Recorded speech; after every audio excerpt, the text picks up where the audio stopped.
It's Sunday morning with Mark Sainsbury. Okay, let's talk business now. So we're off to Harold Hillman, leadership coach, author, celebrity speaker. He was, of course, the writer of The Imposter Syndrome. And don't forget, check out Harold's website, sigmoidcurve.com, SIGMOID curve.com. Good morning, Harold. Good morning, Mark. Okay, you got a bit of advice if you're a new company.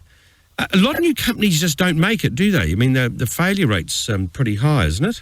It's pretty high. It's high enough to get the attention of companies who now, a lot of companies have formal induction processes or programs to help newcomers come in.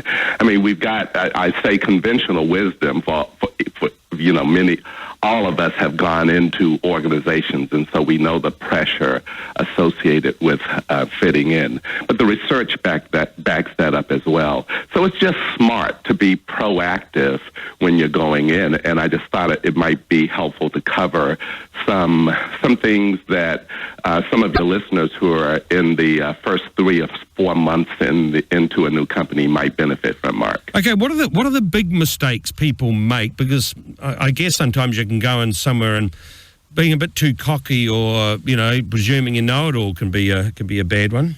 Yeah, be careful about wearing I call it a change agent super cape. Like when you're interviewing, the company says, "Hey, we like your thinking. We want you to come in and shake things up. We don't have anybody that thinks like you." And then when you get into the company, people perceive you as an antagonist. They see you as somebody who doesn't appreciate or respect what they've built. And before you know it, you find yourself on the fringe fighting to get in.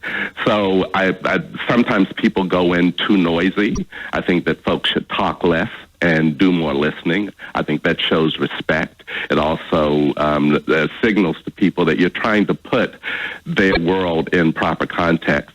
Mark, one of the things that drives people crazy with newcomers is when the newcomer says, "When I was at this company, we did this." And I just think that it's fair to sort of make that comparison, but too often just gets people to thinking this is absolutely crazy. Do you know what I mean, Mark?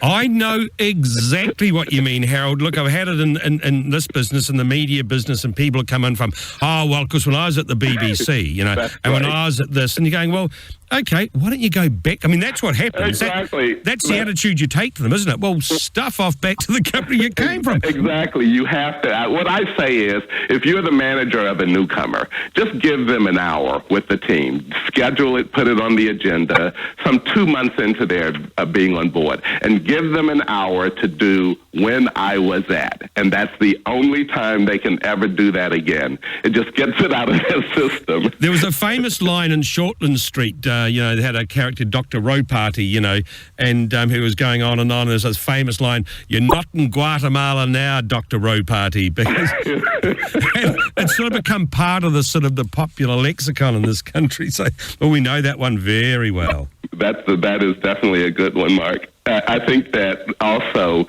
before being critical of what's in place, again, people are psychologically wed to the way things are in a company. And so when you come in criticizing and pushing people's buttons, you're also pushing their egos. And so there is a place and time, but you've got to build up credibility. Essentially, Mark, before you can start weighing in on things where it really has influence, people have to perceive you as credible. A big part of that is that you are respectful. Another part of that is that you seem to be getting some wins on the board, at least small ones. Within the first 3 months or so, people get a feeling that you've got momentum behind what it is you're driving, and that you have that expertise in that first 3 months. Just meet a variety of different people and talk to them about your experience and those types of things. And generally, people are willing to help you out. The other thing, I suppose, about being in a new job, Harold, is networks. Do you start all over again? You do start all over again. You certainly keep your external networks. That's always helpful. But you've got to go into an organization and you've got to build a network from the ground up. It is important not to isolate yourself, particularly if you are coming in at a fairly senior level. The last thing you want to do is pull those palatial executive walls around you and isolate yourself. It is important to have people appreciate that you're interested in their perspective, and you can reflect that back across those first 90 days or so by, when I was in a conversation with this person, I learned this. You can start validating people and showing respect by what you learn from them. Hey, good on you, Harold. There's some great advice if you're starting a new job in a new company, and great advice as always. We'll talk to Harold again next week. Harold Hillman there, and check out his website, sigmoidcurve.com.